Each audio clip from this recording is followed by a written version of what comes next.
E aí pessoal, tudo bem? Eu sou Renato Sapiro, advogado de formação, esportista nas horas vagas e pai da Olivia, que é minha grande paixão.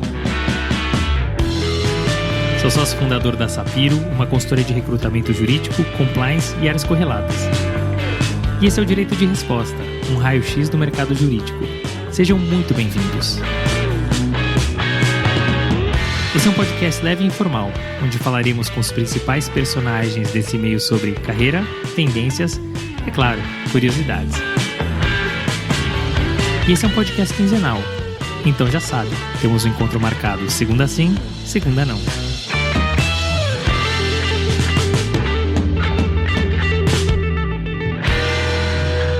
Guilherme Bastiat é sócio fundador do Bastiat Advogados e é verdadeiramente um advogado tecnológico.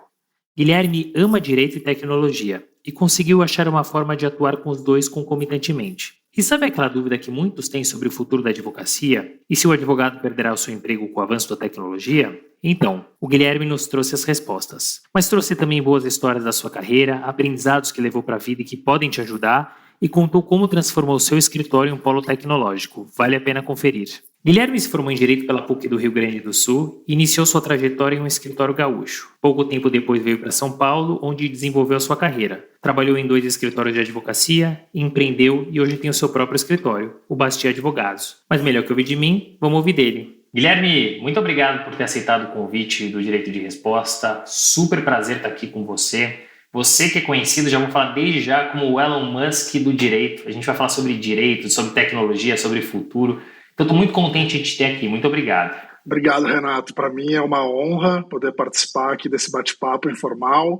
E, assim, esse apelido que estão me dando, acho que não faz sentido, né? É um pouco de exagero aí dos amigos. Nada, a gente vai provar nesse bate-papo que faz sentido sim. Mas, a gente vai começar com a nossa pergunta clássica, tá? Você tem uma trajetória que ela é muito bem desenhada, ela é estruturada e é sólida, né? Você passou por poucas estruturas e por longos períodos. Mas mais do que isso, que até não um contrassenso, mas é difícil a gente encontrar no mercado jurídico, você tem um perfil super empreendedor. De alguma maneira, Guilherme, essa sua trajetória ela foi planejada e, caso contrário, quais eram seus outros objetivos?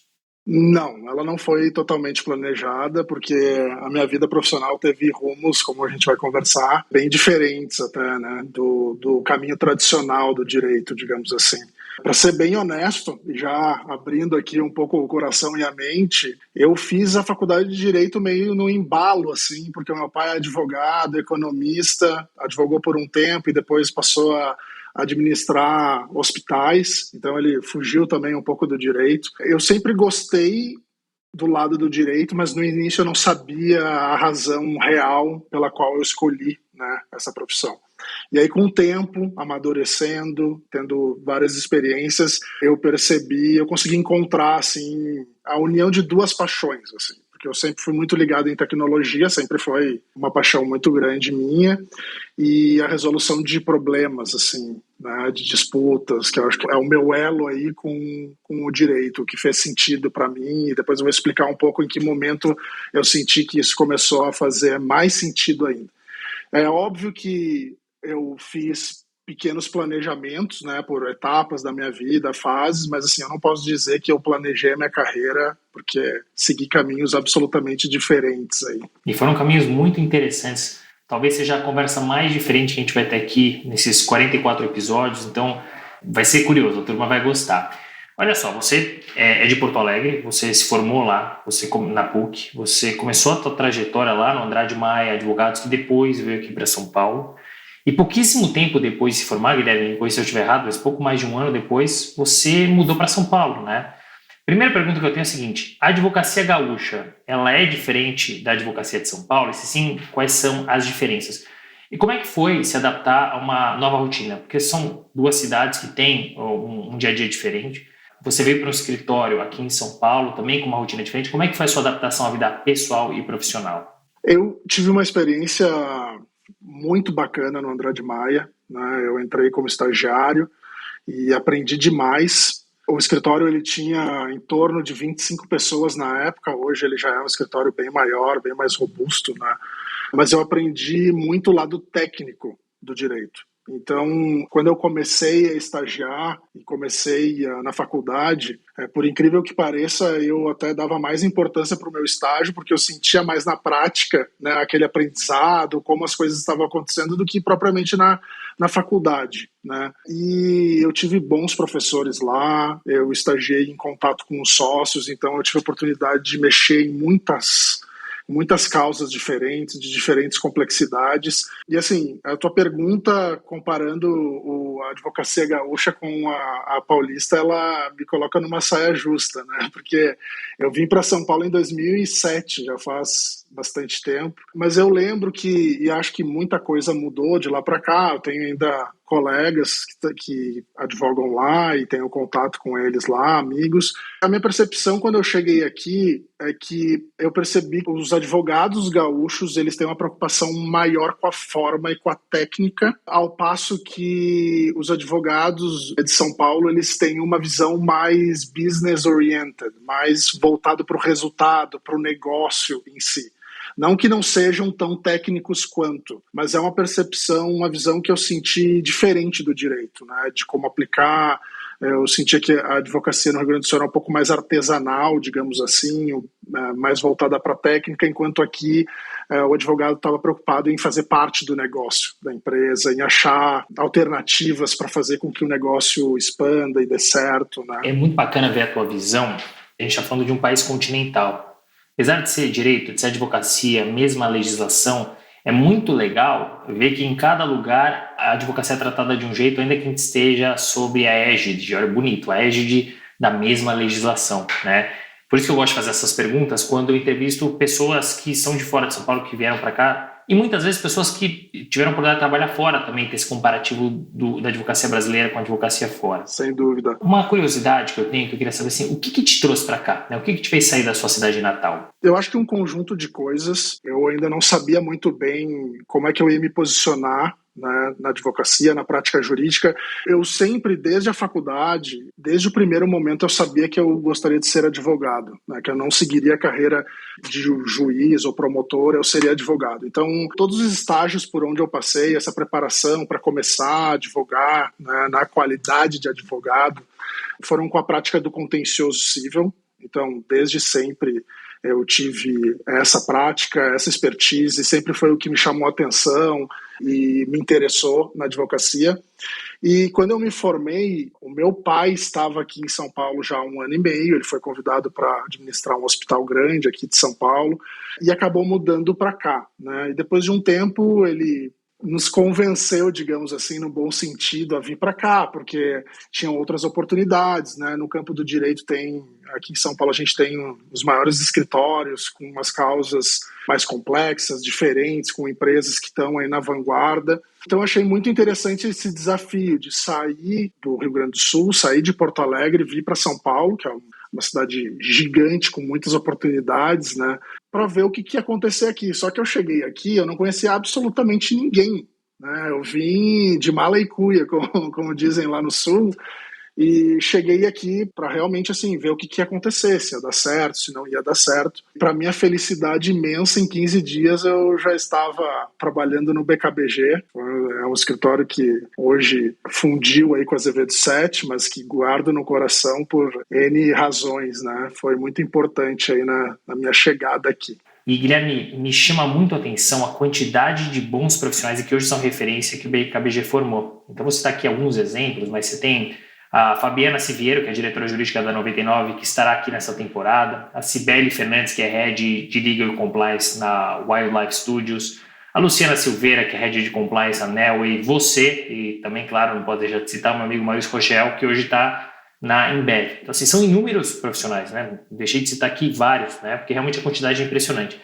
Outra coisa que me chama a atenção, me lembro a época, que era o único escritório do Brasil com ISO, né? Nenhum escritório tinha ISO, e eles tinham o ISO.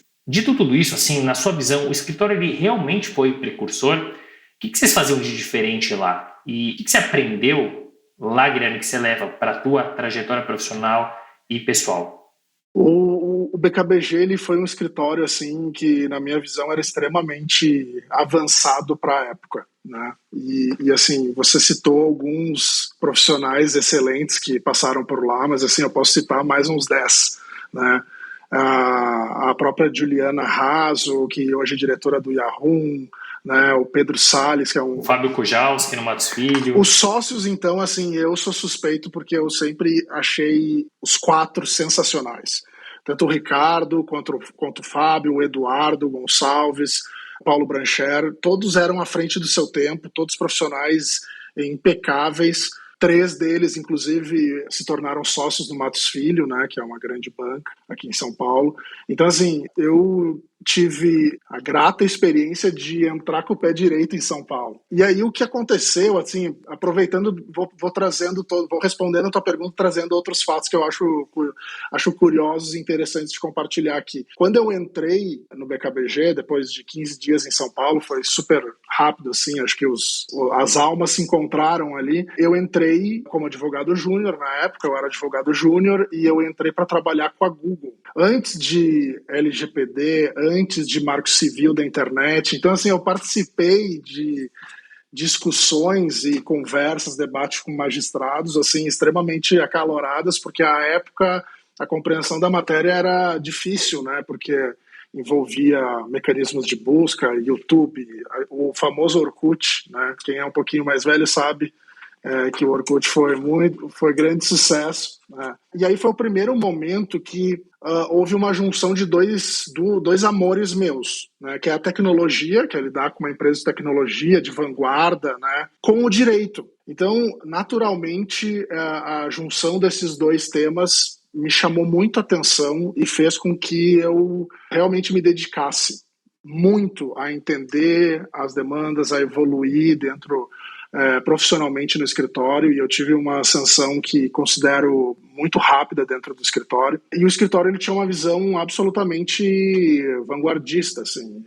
Eles tinham áreas biomedicina, biotecnologia, investiam em áreas, o comércio exterior também, né, o próprio contencioso digital, de telecom. Então, assim, eu tive a oportunidade de lidar com muitos clientes bacanas, com causas diferentes, complexas, e também aprendi a lidar com volume, porque na época a Google tinha um volume bem considerável de processos, e aí foi o início de um laboratório, assim, de como gerir esses casos, como ser mais eficientes. Então eu vinha de um perfil absolutamente técnico, né, saindo do Rio Grande do Sul com uma visão técnica, e entrei aqui tendo que me adaptar, né, usar a técnica que eu aprendi até então, para também domar e fazer a gestão desses casos que tinham volume, né, e tinham liminares com multas milionárias. Então, assim, era um trabalho bem cuidadoso e criterioso.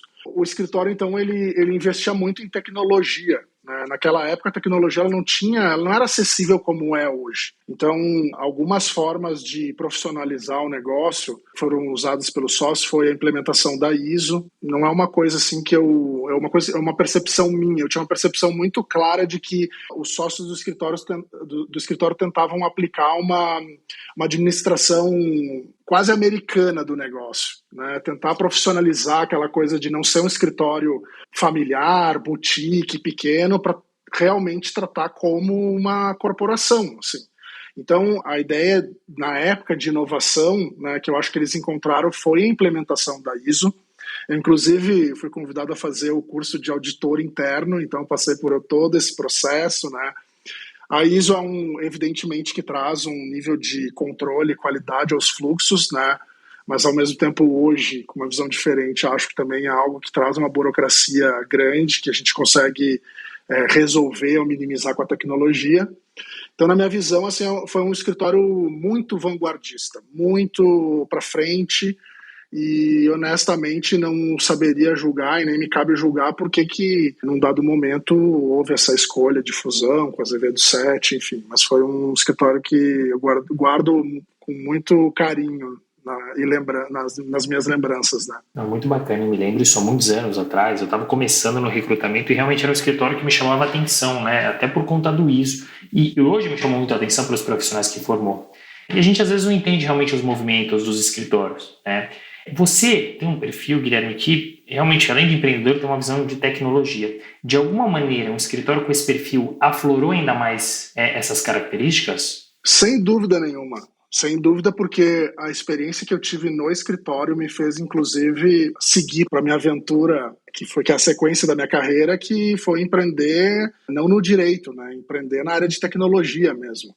Então, em 2011, início de 2011, 2012, eu estava super bem no escritório, o escritório estava indo super bem na época, e eu, conversando com amigos meus, né, que se tornaram sócios, nós tivemos uma ideia de criar uma plataforma, que na época o conceito se chamava social commerce, que era uma combinação das redes sociais com os e-commerces, né? E eu me atirei de cabeça nesse projeto, né, porque realmente acreditava que podia ser assim algo interessante, algo que mexia um pouco com esse meu lado, essa minha vontade de trabalhar com tecnologia, né? Então vou começar a investir nisso, os recursos financeiros que eu havia guardado ao longo do tempo, eu resolvi investir, né, para desenvolver, porque a gente precisava aí montar a empresa, colocá-la em atividade, contratar desenvolvedores, porque eu não tinha até então conhecimento técnico para poder desenvolver uma plataforma dessa. Então, me juntei com uma sócia que cuidava da parte de marketing e me ajudava na parte estratégica também do business. E também buscamos um sócio com conhecimento técnico para nos orientar, né? E a verdade da vida é que, por mais que eu tenha me empenhado 200%, acreditado desde o início no projeto, nem sempre as coisas acontecem do jeito que a gente imagina, né, ou sonha. Então foi um período muito tortuoso para mim, porque tive que investir recursos que foram guardados, aí, obtidos com muito esforço, muito trabalho, horas de dedicação para poder fazer um sonho acontecer. Ficava um pouco inquieto com o fato de que as coisas na parte de desenvolvimento demoram muito. Então, assim, eu sou um cara super ansioso, gosto de ver a coisa acontecendo e às vezes quando eu estou na dúvida eu já boto a mão na massa para saber o que está acontecendo, saber se aquilo faz sentido ou não. E aí cometi vários erros, né? Mas tive outras oportunidades que foram importantes nos próximos passos da minha carreira, que foi na medida em que eu ficava ansioso de não entender por que demorava tanto tempo para as coisas acontecerem do lado do desenvolvimento, eu comecei a procurar o conhecimento para poder entender. Então foi aí que eu comecei a aprender os primeiros passos da programação, das linguagens, ajudava um pouco na parte de layout, no front-end da plataforma. E foi me despertando também, como eu gosto de tecnologia, fui aprendendo outras habilidades aí nesse campo de tecnologia que é tão vasto. E acabei aprendendo muita coisa, mas infelizmente por vários tropeços que a gente deu, desde a falta de conhecimento na área, até a dificuldade que se tinha na época de obter um investimento, né, para um projeto que era muito grande, necessitava de um investimento muito grande, acabou não dando certo. E os últimos meses, durante todo esse período, né, em que eu investi esse tempo, eu fiquei 1 ano e meio investindo nesse projeto, 1 ano dedicado 100%, né, sem conjugar com outras atividades, eu suspendi o direito por 1 ano. A minha esposa segurou as pontas em casa, porque eu já não tinha recursos, não tinha entrada de recurso, eu estava colocando todo o dinheiro que eu tinha guardado durante todo um período para investir no negócio, e foi um dos períodos assim mais difíceis da minha vida, assim, porque é difícil tu não ter um recorrente mensal ali para pagar as contas e aí tu depender da tua esposa que está apostando contigo naquele projeto, que sabe que tu está te dedicando àquilo. Então, assim, deixo aqui registrado até meu imenso amor e admiração pela Simone, porque foi a força dela que certamente me fez passar por vários desafios aí. Aí, ao longo do tempo, né, desse 1 ano e meio, as coisas não estavam indo bem. Eu entendi, foi a minha primeira grande lição da vida, assim, profissional. Eu entendi que, em que pese eu tivesse certa dúvida da prática jurídica, a minha experiência, o meu passado mostrou que eu vou bem nessa prática. Eu me dou bem no direito, eu conseguia desempenhar a minha função de uma forma que me trazia resultado, me fazia crescer na vida. Então eu comecei a entender que nem sempre a gente ama o que a gente está fazendo, mas a gente tem que parar para pensar assim, no que eu sou bom? Acho que o primeiro caminho, quando a gente está perdido, assim, que era o meu momento, assim, eu estava um pouco perdido. O que eu sei fazer? Ainda que talvez eu não goste 100% daquilo, o que eu sei fazer? Eu sei fazer isso, as pessoas me consideram bom nisso. E aí eu comecei a entender, bom, eu vou ter que voltar para o direito. A minha filha estava para nascer, eu vou ter que voltar para o direito, vou ter que fazer um movimento de volta, vou ter que dar um step back do que eu estava, e eu vou tentar de novo. Vou ver o que vai acontecer. Não sei se você quer perguntar, falar alguma coisa enquanto... Não, aqui você trouxe tanta informação bacana, Guilherme, que assim, primeiro de tudo, acho que quando você fala em empreender, eu acho que é muito glamorizado, né? Eu vou empreender. É difícil, é muito difícil, com perdão da palavra, é foda empreender. É porque não depende só de você. Você às vezes monta um negócio super interessante, mas que por algum fator não vai para frente. Quantos exemplos nós temos de empreendedores que deram certo, mas que para darem certo tiveram 7, 8, 9, 10 tentativas, foram à falência, levantaram. Então, claro que serve de aprendizado, né?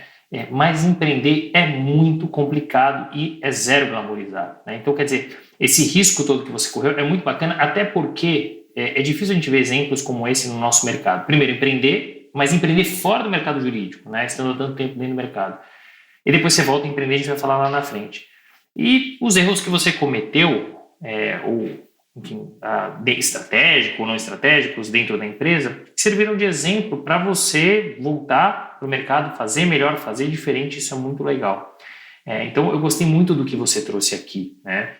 Mas até assim, até complementando um pouco, não há a menor dúvida, eu acho que tem uma glamorização aí em empreender, no ato de empreender. Poucas pessoas estão preparadas para efetivamente segurar as pontas quando as coisas não dão certo, porque eu acho que tu tem que estar preparado. Eu não estava preparado nesse meu primeiro empreendimento fora do direito, porque para mim foi um nocaute, assim. Eu realmente me dediquei demais, trabalhava de madrugada, final de semana, me dedicava realmente demais para fazer a coisa dar certo, né? E é uma frustração, assim, quando tu vê que tu tá te dedicando tanto, mas a coisa não tá indo para frente. E eu cometi erros crassos, assim, que eu acho que se tornaram aprendizados, né, ensinamentos muito importantes, que daí a gente vai chegar lá onde eu comecei a entender, bom, isso aqui foi o meu MBA de vida, que foram assim, desde algumas coisas básicas, desde quando vai empreender, tu tem que estar faturando no primeiro dia. Eu levei um ano sem faturar, vendendo uma ideia, um projeto.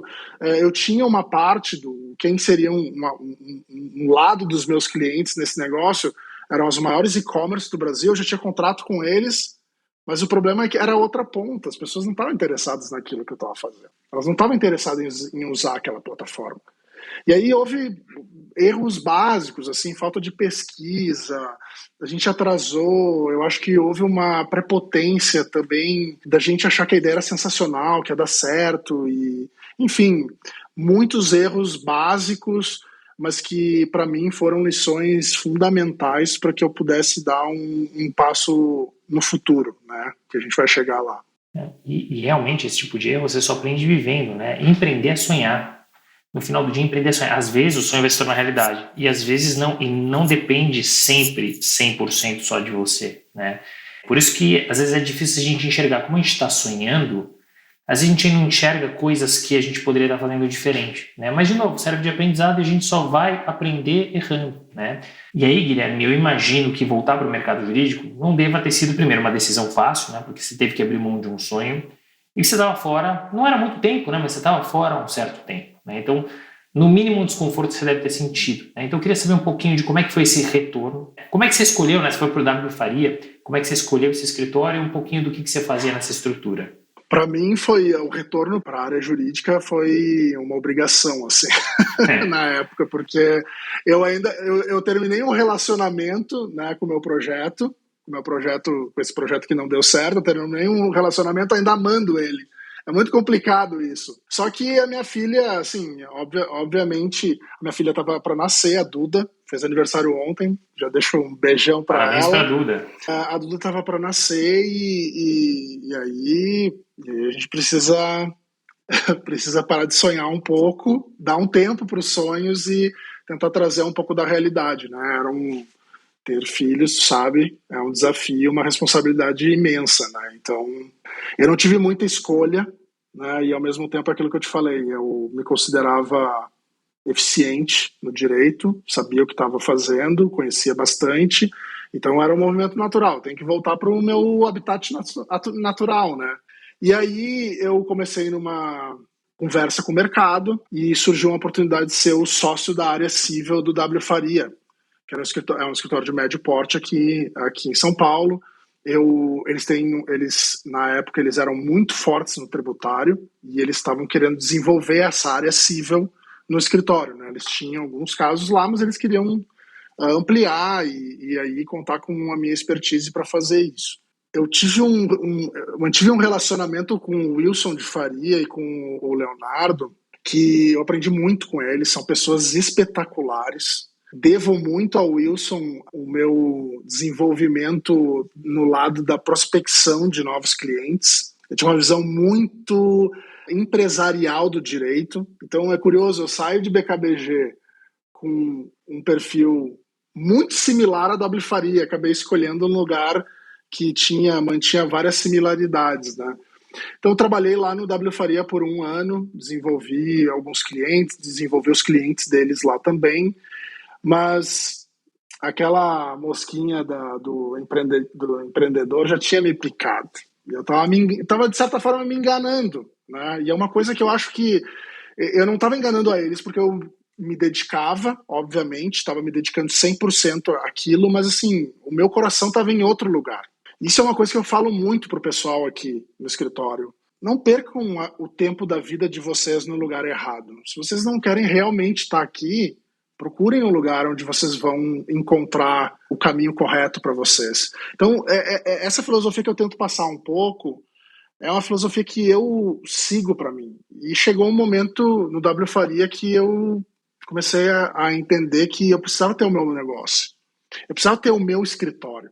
Eu precisava montar o escritório do jeito que eu sempre imaginei. Eu precisava praticar o direito de uma forma diferente, porque até então, em que pese eu tenha passado por escritórios que tinham uma visão muito avançada, eu tinha uma visão diferente da prática jurídica, porque para mim a prática jurídica ainda era aquele formato tradicional, aquele formato linear, né? Pelo menos na prática que eu sempre trabalhei, que é o contencioso civil. Então, eu queria fazer algo diferente.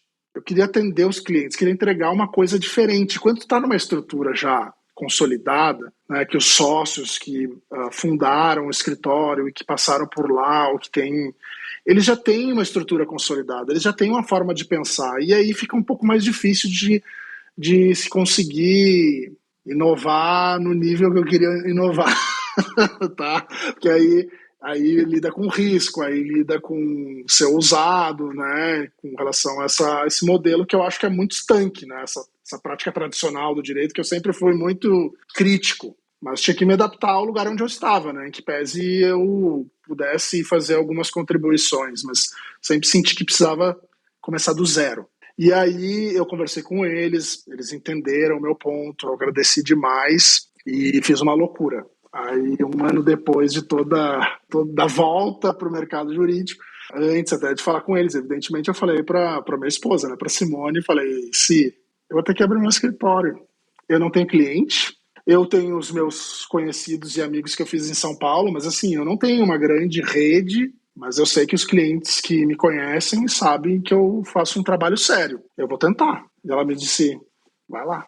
E para mim foi um misto assim, de felicidade, porque eu ia ter a oportunidade de recomeçar um outro sonho e ao mesmo tempo aquele medo, né? Poxa, será que vai dar certo? Será que não vai dar certo? A minha autoestima tava meio merda, assim, vou usar a palavra certa, porque quando a gente sofre uma derrota tão grande de algo que a gente estava tão convicto de que ia dar certo, aí tu faz um movimento que não era exatamente aquele que tu queria fazer naquele momento, a gente perde a autoestima, a gente tem que buscar resgatar isso de alguma forma. E assim, eu encontrei forças para ter coragem de fazer isso. Então eu vou sair de novo aqui da minha segurança, da minha zona de conforto, que eu acho que esse é um tema sensacional para a gente discutir aqui e abordar, zona de conforto, que eu acho... Eu tenho agonia da zona de conforto. E aí decidi, então, bom, vamos lá, então eu vou fazer isso. Qual foi o meu primeiro movimento? Tá? Assim, eu tinha voltado para o mercado, não tinha conseguido refazer a mala para poder sustentar esse novo projeto. Eu pensei assim, bom, agora eu vou empreender na advocacia, que é algo que eu sei, é um negócio que eu sei. Eu estudei isso, tenho experiência, tenho a prática, eu sei que eu consigo fazer e vou saber o que eu estou fazendo desde o início, mas eu não tenho recursos. Como é que eu vou fazer isso? Eu preciso de cliente também. Não dá para abrir um escritório, botar uma plaquinha lá na frente e esperar, né? Eu tive a felicidade de sempre trabalhar com clientes muito bons, com complexidades grandes, né? Discussões com complexidades grandes. Então, assim, é muito difícil.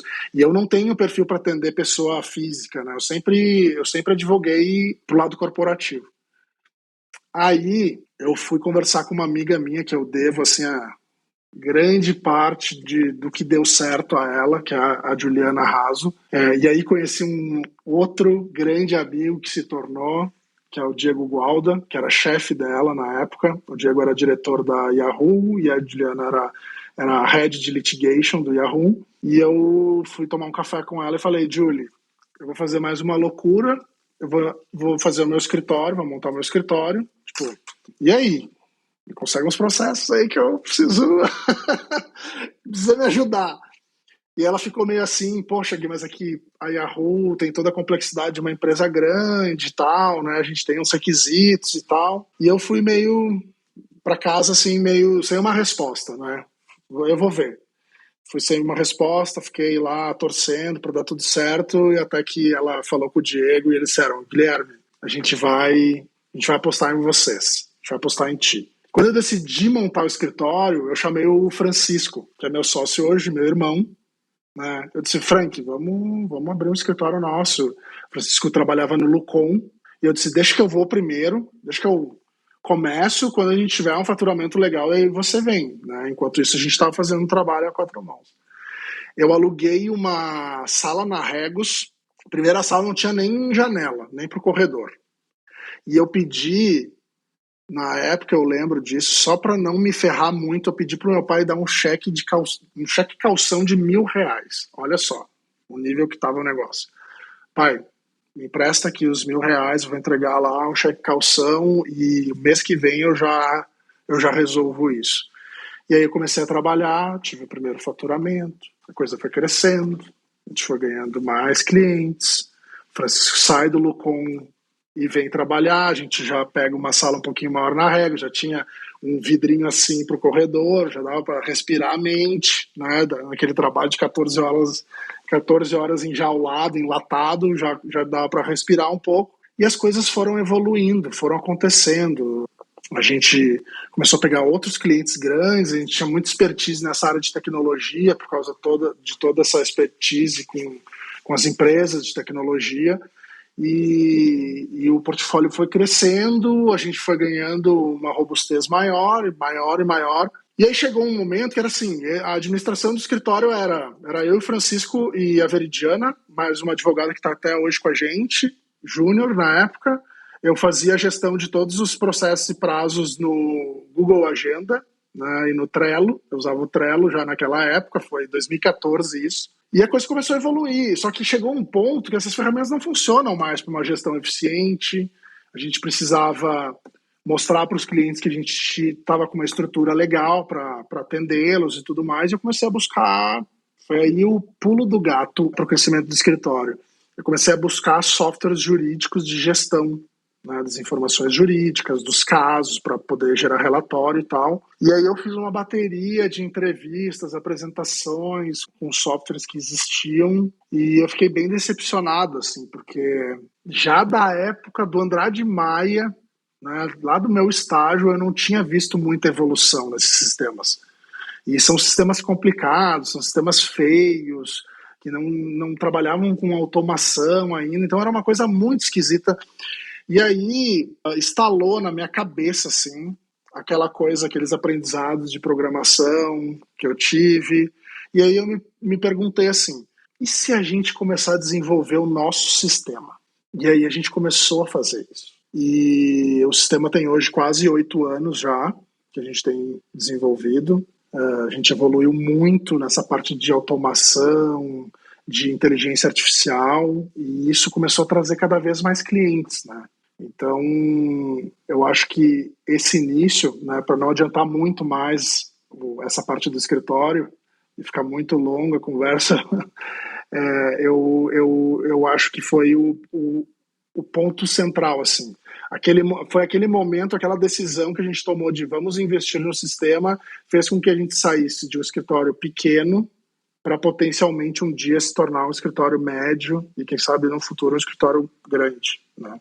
Poxa, Guilherme, é muito bacana essa história. Obrigado por ter dividido conosco. É uma história que mostra coragem, que mostra empreendedorismo, que mostra visão, e não só uma visão simples, uma visão futurística, uma visão de negócio, né?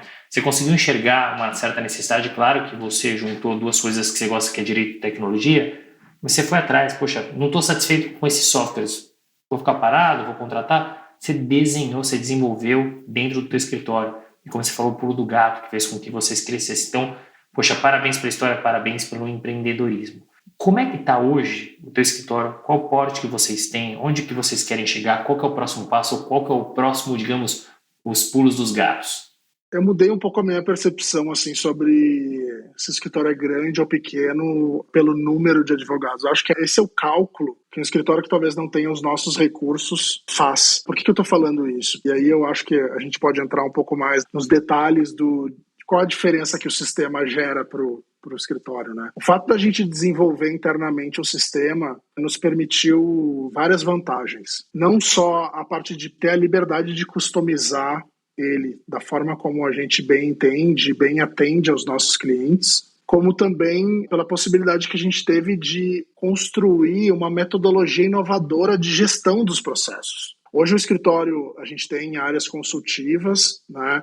Mas o carro-chefe, digamos assim, do escritório é a gestão de processos de carteiras de volume, do contencioso, né, cível, e aí a gente fala de todos as ramificações do direito civil.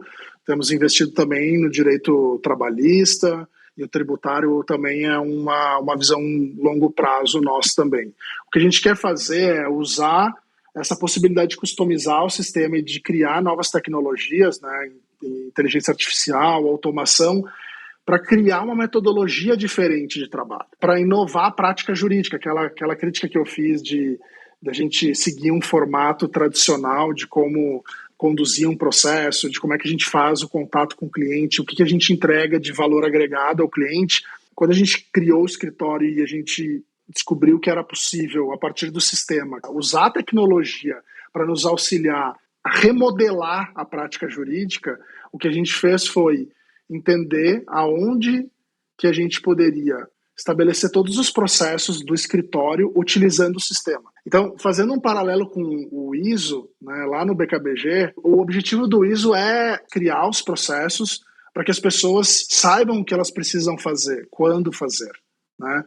O que eu acho legal da tecnologia é que tu pode pegar toda essa inteligência de se padronizar os processos internos, de se buscar a eficiência dos processos e fluxos internos a partir da tecnologia sem que seja uma coisa maçante como era a formalização do ISO.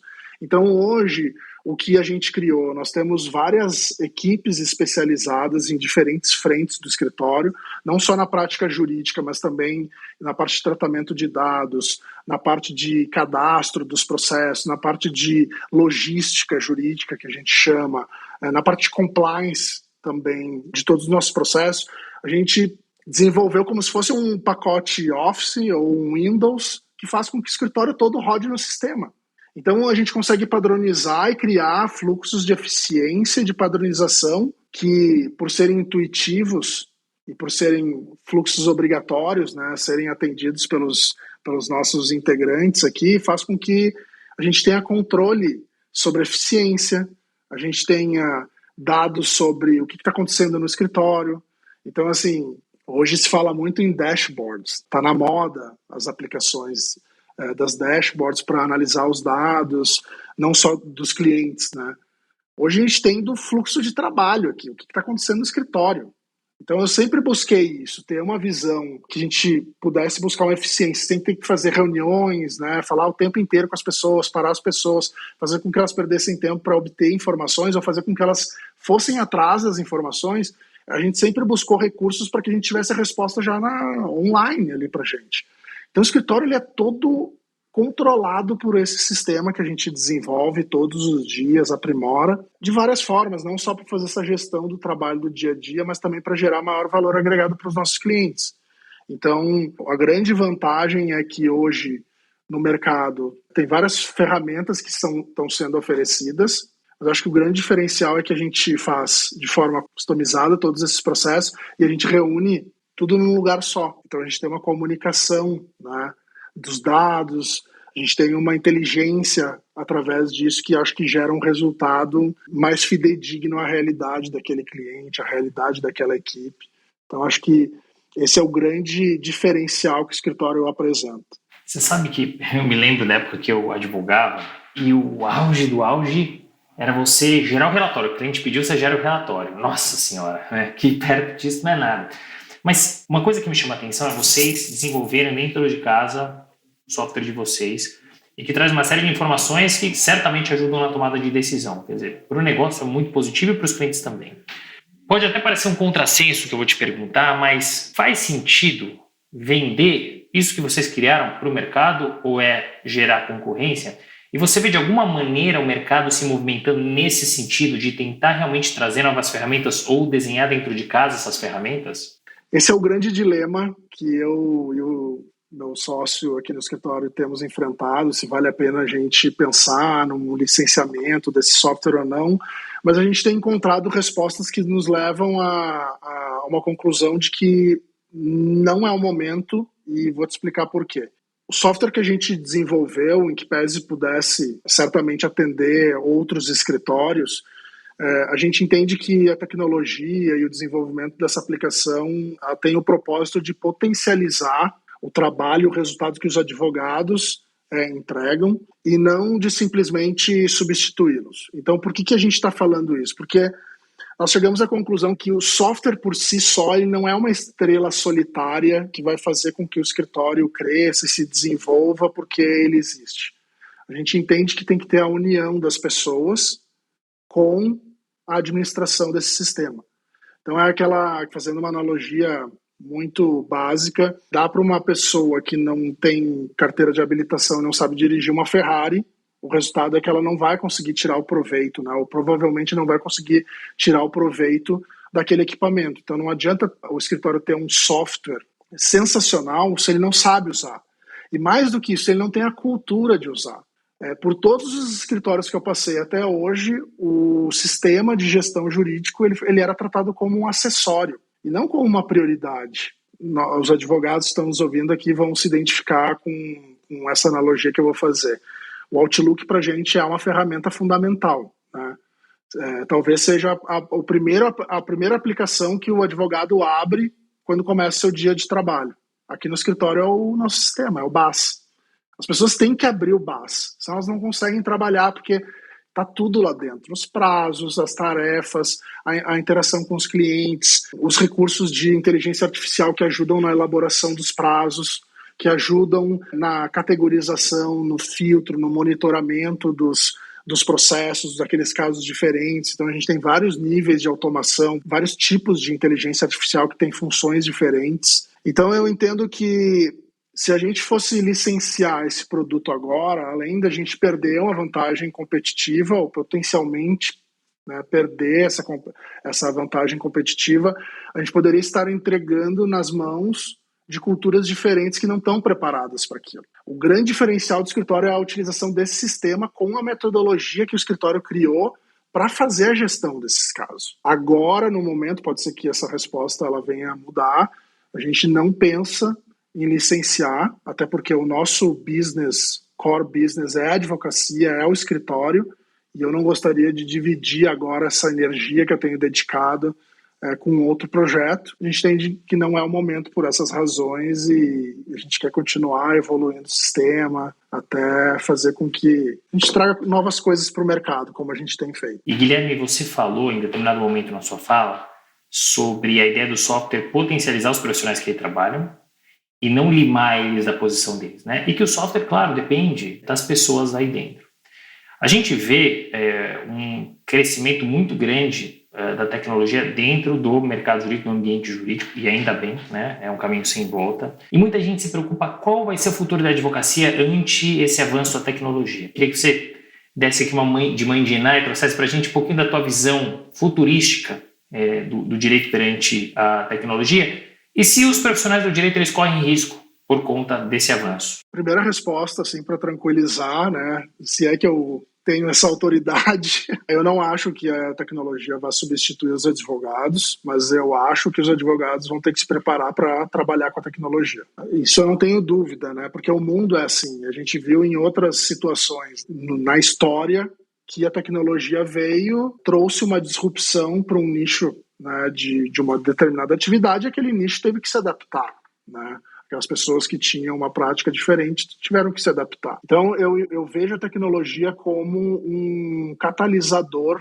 do que os advogados podem fazer. A gente sabe que dentro da nossa prática jurídica, né, sem os recursos de tecnologia adequados, o advogado tem grande parte do seu tempo de trabalho diário cuidando de burocracias. Então, se a gente consegue usar a tecnologia para otimizar esse tempo, ele vai produzir mais. Ele vai ter mais tempo, ele vai ter mais energia para realmente refletir sobre os casos, né, sobre os projetos que estão na mão dele, na parte intelectual e não tanto na parte do trabalho braçal, digamos assim, daquele trabalho que não necessita tanto o racional jurídico.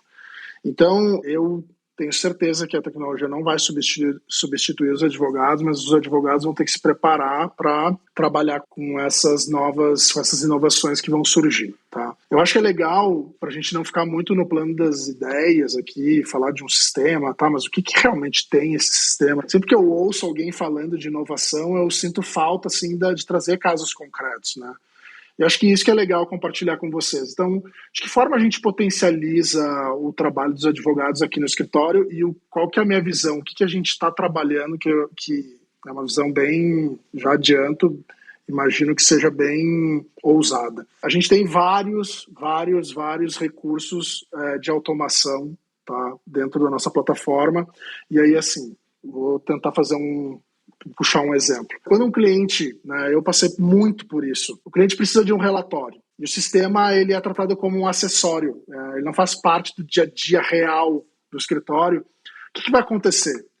O escritório vai convocar uma equipe de estagiários, advogados que vão alimentar aquele sistema só para imprimir aquele relatório e entregar para o cliente. Então a gente tem vários problemas aí. Primeiro porque é uma gestão de tempo que está sendo jogada fora porque, a depender do tamanho, do volume de informações que precisam ser inseridas, a gente vai precisar de um time grande para alimentar o sistema, atualizar o sistema, e a chance das informações estarem equivocadas, porque foi tudo feito na correria, é muito grande. Quando a gente agrega no dia a dia a alimentação do sistema, e não só isso, a retroalimentação do sistema, e o que é a retroalimentação do sistema? É aproveitar os atos praticados pelos próprios advogados para retroalimentar o sistema com aquelas informações. Então a gente tem lógicas que são criadas que a partir de um determinado ato acontece isso, essas informações são inseridas, são atualizadas no sistema, ou o cliente é comunicado. A gente ganha tempo e a gente ganha eficiência na informação. Esse é um exemplo básico do que pode ser feito. A parte de cadastro, de alimentação dos processos. Hoje a gente tem robôs que fazem esse pré-cadastro, mas como a gente tem um objetivo de entregar para o cliente inteligência jurídica dos dados, esses dados cadastrados por um robô passam por uma revisão humana.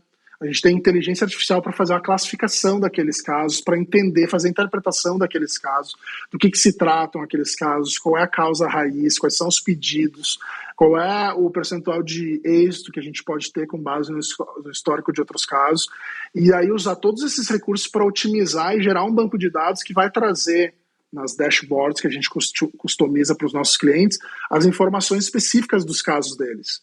E quando a gente fala de dashboard, mas tem vários sistemas hoje no mercado que trabalham com essas informações. Aí é que está a diferença. Esses sistemas, pelo conhecimento que eu tenho de mercado, que eu faço um benchmark, eles trabalham muito com as informações do tribunal, né? Aquelas informações estão disponíveis nos sites, e isso não é mais suficiente. Não é mais suficiente tu mostrar para o teu cliente que ele tem um percentual de incidência de casos X em São Paulo e na região, no Rio de Janeiro, por exemplo, ele tem um outro percentual. Isso é informação básica hoje. Hoje o cliente quer saber no detalhe do negócio dele. Então, cada cliente tem a sua especificidade e ele quer saber quais são as origens dentro do negócio dele que motivaram aquelas ações.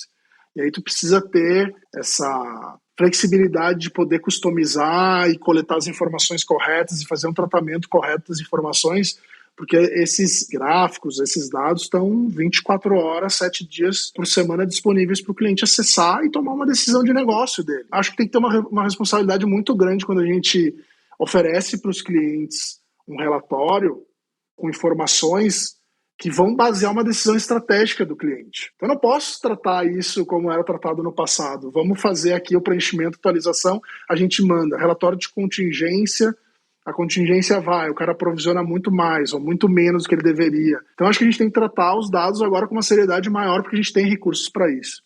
E é da forma como a gente faz aqui. E aí mostra muito o exemplo de como a tecnologia potencializa, né, os nossos advogados. E a gente tem vários outros exemplos, mas a nossa inteligência artificial que cria as peças. A gente tem uma inteligência artificial que desenvolve as primeiras versões dos prazos que a gente precisa cumprir. E não é uma mala direta, né? Eu conheço esse recurso, muita gente vai conhecer também, não é mala direta, não é pegar um modelo e simplesmente aplicar aquele modelo porque o sistema identificou que tem alguma coisa que bate com os critérios que foram definidos para a aplicação daquele modelo de peça. Não, a gente desenvolveu uma tecnologia que a peça é montada de forma customizada para o caso. Então, a nossa inteligência artificial, ela analisa o caso, ela analisa os pedidos, fundamentos, analisa os subsídios que foram prestados pelos nossos clientes e ela elabora uma primeira versão, né, dessa resposta, dessa defesa, dessa apelação, que é submetida para revisão e complementação pelos advogados. Então, os advogados do escritório, eles já recebem uma versão criada pela nossa IA para que eles possam trabalhar naquilo que realmente importa. Deixa eu ver aqui como é que eu posso complementar, se tem algum argumento que eu posso desenvolver de uma forma diferente, mais específica para esse caso. E o resultado disso é assim, tem nos surpreendido muito, porque a gente tem visto que aonde a tecnologia ajuda também o ser humano, naquele momento em que ele está cansado, que ele tem que lidar com volume, que passa, nós somos falíveis, né?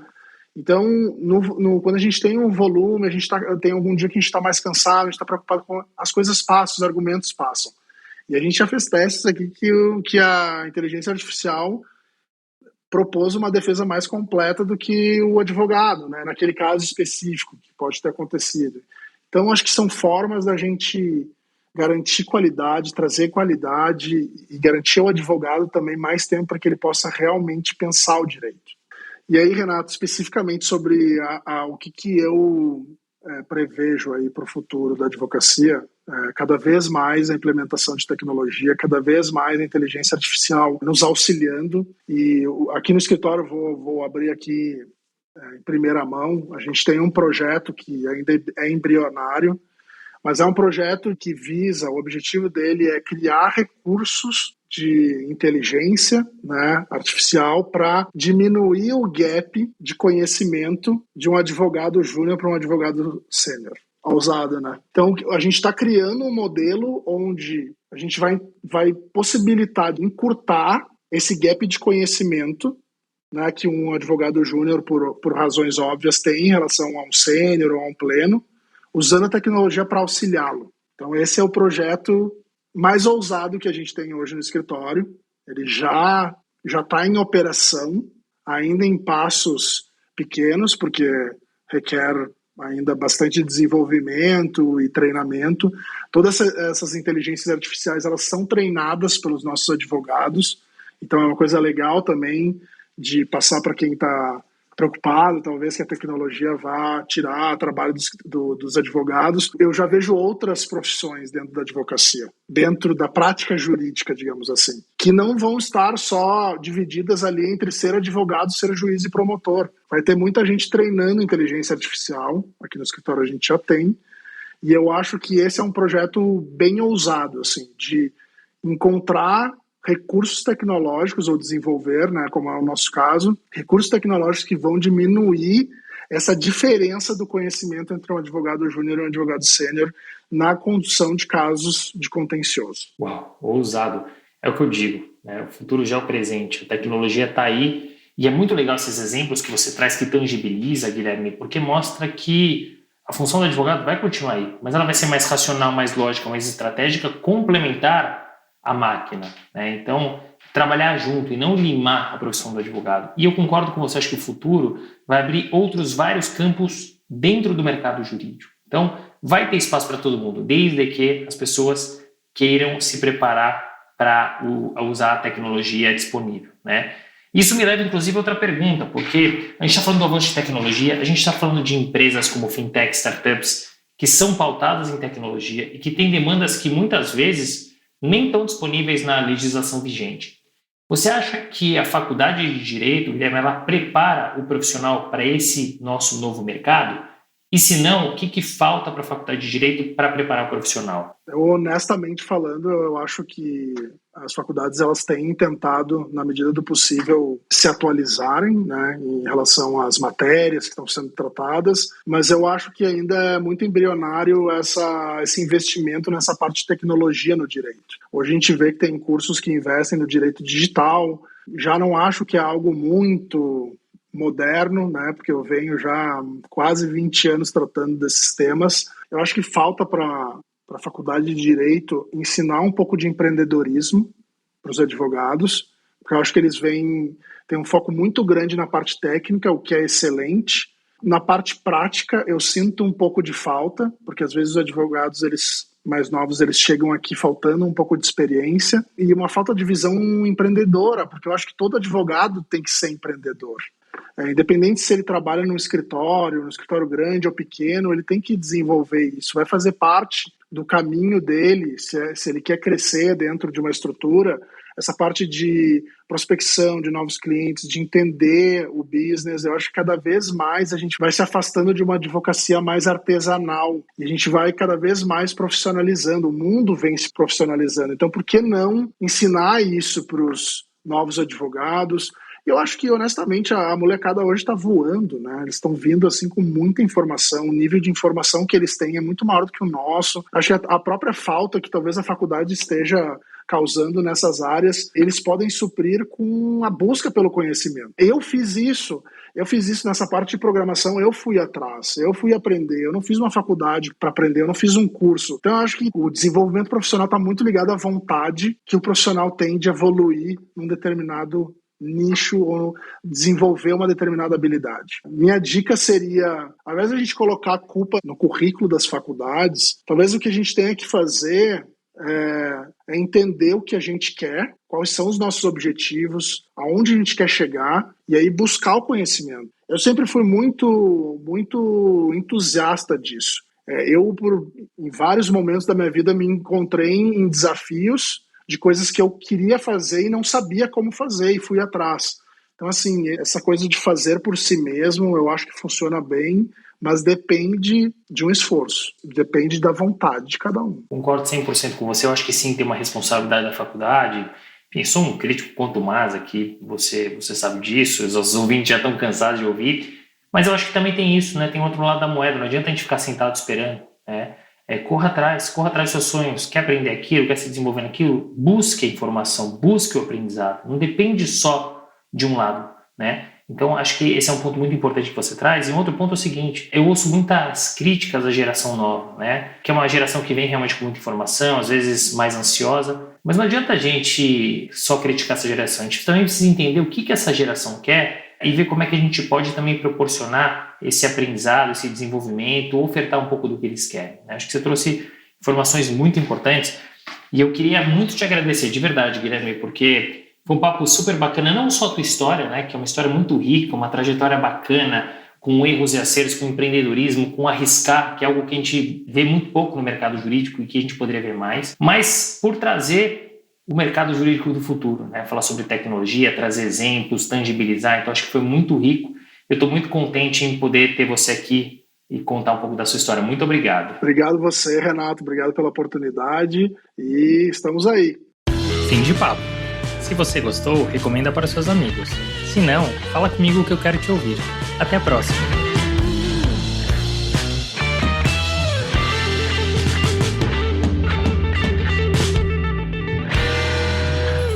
Uma produção, voz e conteúdo.